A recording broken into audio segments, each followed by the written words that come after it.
The ongoing bird flu is ravaging the chicken population, driving up egg prices from about $2 for a dozen eggs last fall to now $8. Yikes. It's a big jump. And while overall inflation has continued from, of course, the prior administration, and while President Trump has only been in office for 1 month, this is one of the promises he has not kept yet. On TikTok, we've seen this, people invoking Donald Trump's many vows to lower exactly these kind of prices.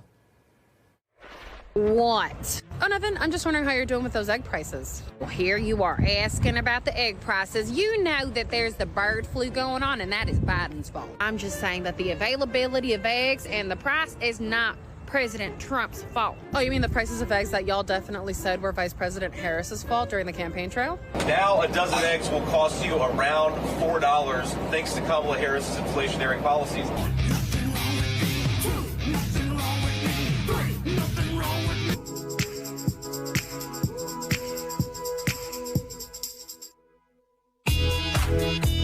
Didn't Trump say on day one he was going to lower prices? Didn't he say that? He did.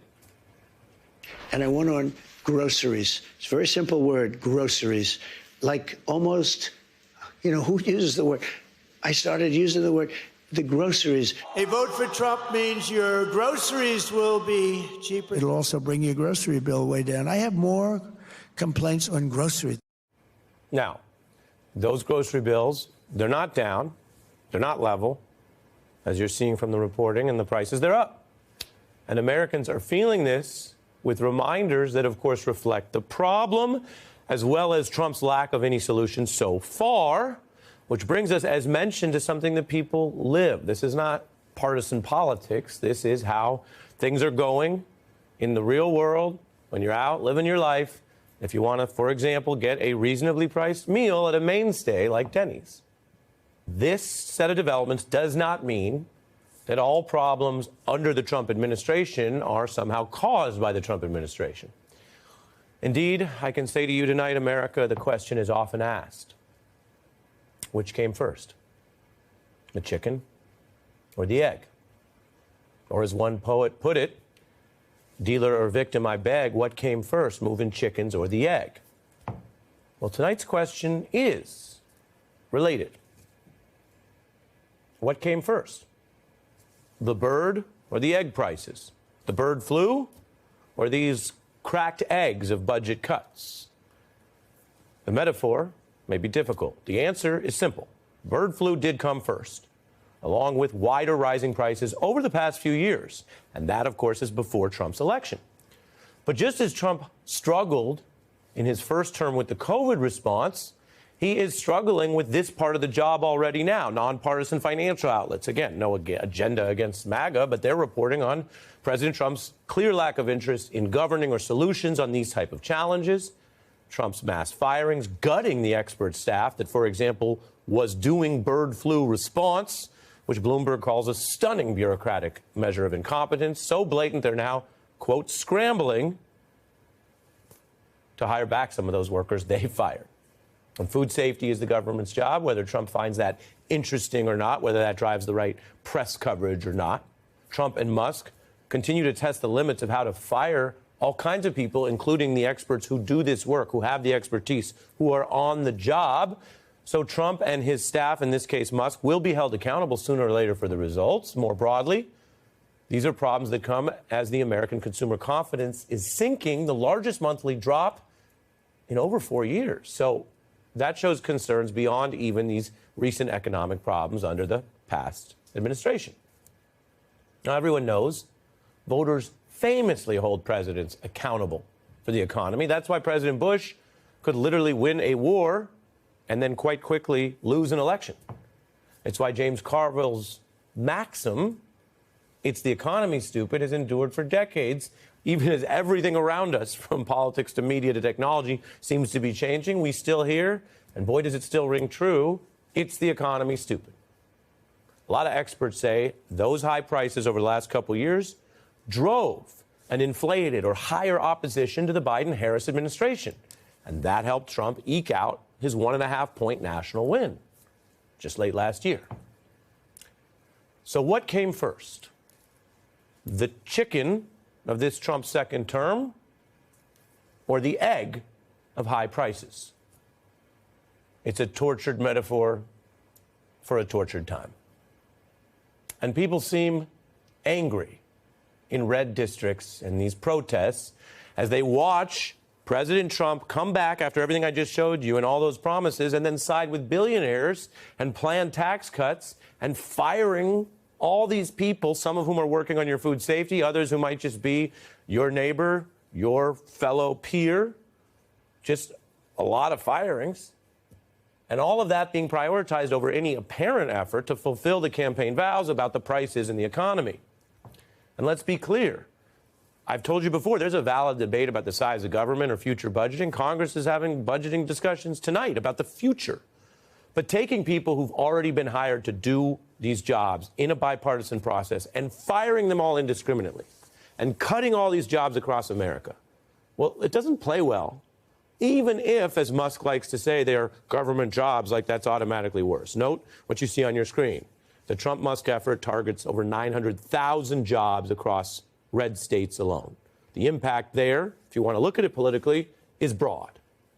And people are already, even in this algorithmically challenged spin world we're in, somehow people are getting the facts that so many of the cuts were so incompetent they had to be reversed, which means if you only believe Donald Trump, you still found out that Donald Trump and his administration did something really wrong recently because now they're doing the opposite. And that's what some of these headlines show. So we're seeing the beginning of a partial backlash. The layoffs playing poorly for one Republican congressman in Missouri who actually stood up and faced the public, which is somehow how we know this. Imagine how many are just hiding out or trying to avoid moments like this. And I want you to note before I play this for you, this is a district where the Republican didn't win by 1.5 points like Trump's national margin or 5 or 10. The Republican in the district here won by 45 points and is now getting booed. There are jobs available. God has a plan. You are not a victim, you are a victor. And you will be able to get another job and provide for yourself and your family. I'm confident of that. We are the hardworking federal employees that make this government run every single day. Yep. And we are being discounted by those in Washington. Real people facing this, talking back. And again, you can do all the spinning online that you want, but sooner or later, when you're talking about real-world impacts from food and nuclear safety to those people I just showed you, out in communities, out in those red states I just showed you, and blue and purple, people will hear about this. This is part of our lived reality, just like the egg prices. Now, Elon Musk is pushing a very particular attack on federal workers.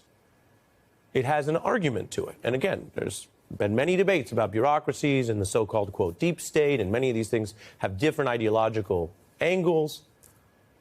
But let me tell you how it works here. Musk is trafficking in a very specific attack, which argues federal workers are basically illegitimate and expendable. They must justify themselves by email to his billionaire demands, which implies that somehow otherwise they'd be unjustified. Say you're doing bird flu research or nuclear safety. Now you got to turn around and spend time writing down to Elon Musk what you do on the nukes like he understands it. That's a demand even the Trump White House backed off of. But while the federal workers I mentioned are part of these wider protests we're seeing, and some of the Republicans who still say they want Donald Trump to succeed are warning how doing these cuts the wrong way or too broadly can actually stop the Republican Party in its tracks. You know, Elon Musk might not have been following U.S. politics back then, but Bush's second-term momentum was hobbled very infamously by the failed effort to change and cut Social Security. Social Security is just a very popular part of the long-term safety net, along with Medicaid. And former Trump campaign chair Steve Bannon is well aware of the risks exactly on this point. Get into Medicaid. Medicaid, you got to be careful because a lot of MAGAs on Medicaid. I'm telling you, if you don't think so, you are dead wrong. Medicaid is going to be a complicated one. Just can't take a Medex to it, although I would love to. He'd love to, but politically, he doesn't want Trump, who he helped elect the first time back when he had smaller support in the party, and the Republicans that Bannon works with now. He doesn't want them to lose their power in a quest that would also fail. Taking a big risk like Bush did and not getting the thing you want is usually ineffective politics and governance. So that's kind of a lot. Here we are. In all reality, it is way too early to tell whether some of these voters have a full-blown buyer's remorse for Trump. There are signs of concern from the politics you just saw, to the widening anger, to the huge crash in consumer confidence. But if it's not buyer's remorse, it's definitely sticker shock, with some consumers in need of retail therapy for their choices, from the shopping market to the political markets. And it's no secret that most people in the United States, if you peel away all the partisan stuff, and remember where we started last year, most people opposed the political choices being offered at the beginning of that year and through most of the campaign. We reported that at the time.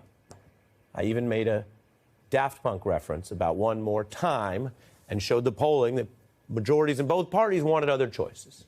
And so faced with that choice, and then, of course, the late swap that we got, so instead of the Biden-Harris agenda, you got the Harris agenda with limited time, people veered towards Trump for a bundle of reasons that included what I'm reminding you of tonight, what we saw from real people in those protests and those videos. It included the promise, the reasoning for what was a 1.5-point election was change and lower prices. Well, here we are just over a month in, and people are not getting lower prices yet. And many are finding these indiscriminate cuts, from food safety to nuclear safety to all of their peers in all of those red states, hardworking people losing jobs and having less money to spend in their local economies. People are finding that is not the change they had in mind.